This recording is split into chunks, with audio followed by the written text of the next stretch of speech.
नमस्कार मंडळी, आज आपण नरकद्वाराचे वर्णन ऐकणार आहोत। कोणतं पाप केल्यानंतर कोणत्या नरकामध्ये माणसाला जावं लागतं। भगवान शंकराने शिव महापुराण कथेमध्ये या नरकद्वाराचे वर्णन केलेले आहे आणि त्यापासून वाचण्याचा उपाय देखील सांगितलेला आहे। ते नरकद्वार कोणते आणि त्यापासून वाचण्याचा उपाय कोणता हे जाणून घेण्यासाठी हा व्हिडिओ शेवटपर्यंत बघा। जर अजूनही तुम्ही आमचं चॅनल सबस्क्राइब केलं नसेल तर आपल्या सर्वांना विनंती आहे, आमचं चॅनल सबस्क्राइब करा, लाईक करा आणि ही महत्त्वपूर्ण माहिती शेअर करायला विसरू नका। पाताळ लोकांच्यावर दुःखकारक नरक आहेत। तेथे पापी लोकांना अनेक प्रकारची शिक्षा दिली जाते। जो माणूस चांगल्या कार्यासाठी खोटी साक्ष देतो, सदैव खोटे बोलतो, त्याला रौरव नरकामध्ये जावे लागते।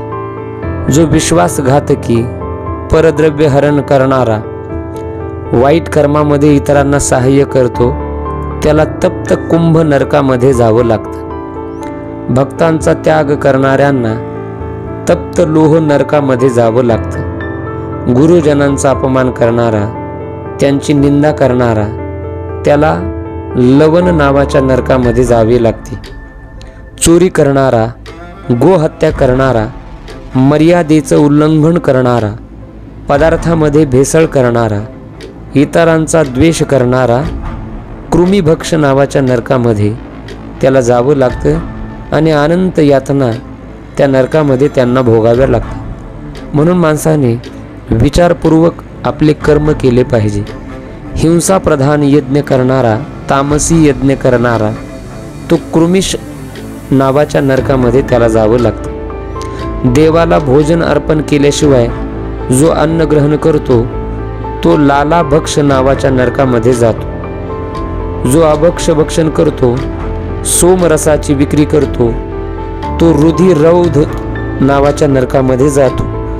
मध चोरणारा, यज्ञ नष्ट करणारा वैतरणी नदीमध्ये पडतो। जो अहंकाराच्या धुंदीत अपवित्र आचार विचार करतात ते कृत्य नावाच्या नरकामध्ये जातात।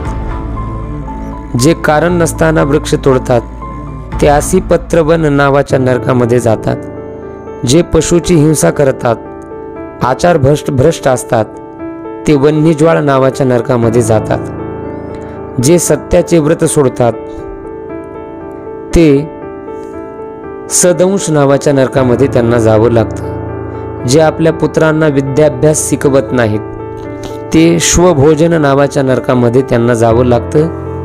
या पापाचे प्रायश्चित्त घेण्यासाठी काय उपाय आहे तर नरक आणि नरकाचे द्वार अनेक भगवान शंकराने शिव महापुराण कथेमध्ये सांगितलेले आहेत।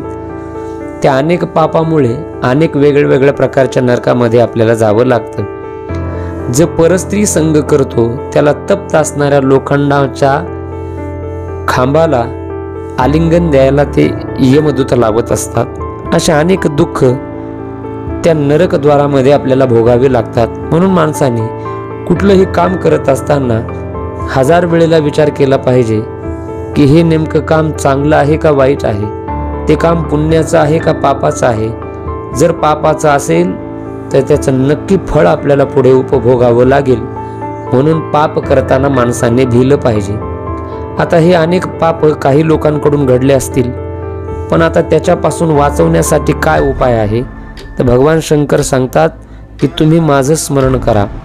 शिवस्मरण केल्याशिवाय या पापाचं प्रायश्चित्त होणं कदापि शक्य नाही।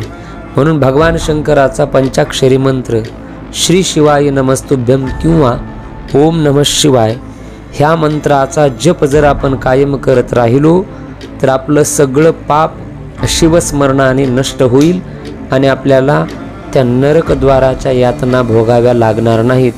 म्हणून भगवान शंकराचं नामस्मरण हेच या नरकामधून वाचण्याचा एकमेव उपाय आहे। तर मी आशा करतो की ही महत्त्वपूर्ण माहिती तुम्हाला आवडली असेल। ही महत्त्वपूर्ण माहिती आपल्या जवळच्या लोकांपर्यंत शेअर करायला विसरू नका। चॅनल सबस्क्राइब करा, लाईक करा। महत्त्वपूर्ण माहिती नक्की देण्याचा आम्ही प्रामाणिक प्रयत्न करू।